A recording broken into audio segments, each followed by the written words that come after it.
Salut à tous, ici Victor Perrault. Bienvenue sur ma chaîne, où on explore ensemble les mystères de l'intelligence artificielle.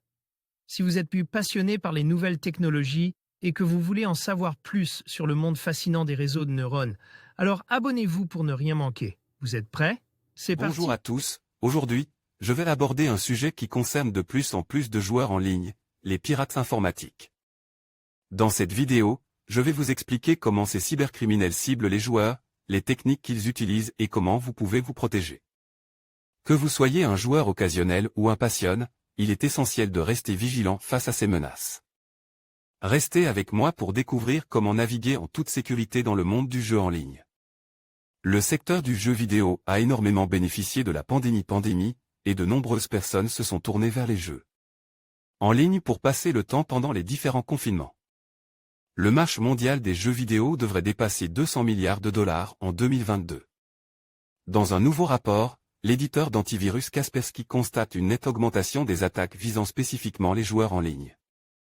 La firme analyse les données des menaces détectées par ces logiciels en cherchant des références dans une liste de 28 jeux populaires, dont Minecraft, Roblox, Need for Speed, Grand Theft Auto ou encore Call of Duty.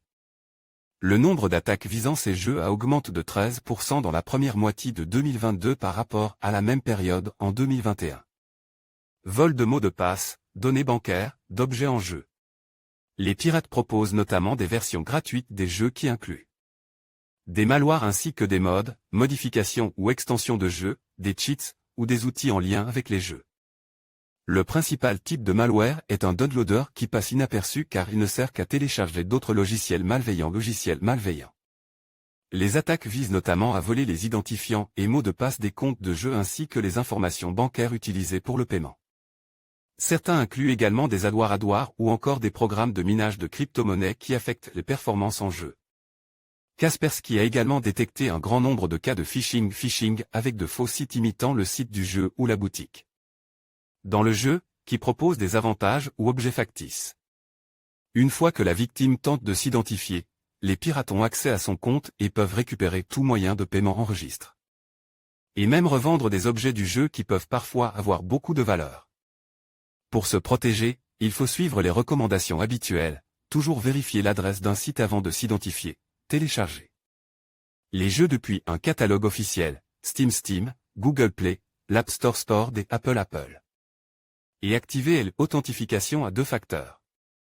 En conclusion, les pirates informatiques ciblent de plus en plus les joueurs en ligne, exploitant les failles de sécurité et les comportements imprudents. Il est essentiel pour chaque joueur de rester vigilant, de protéger ses informations personnelles et d'adopter des pratiques de sécurité robustes.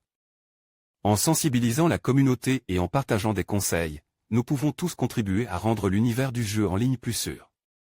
Restez prudents et jouez en toute sécurité.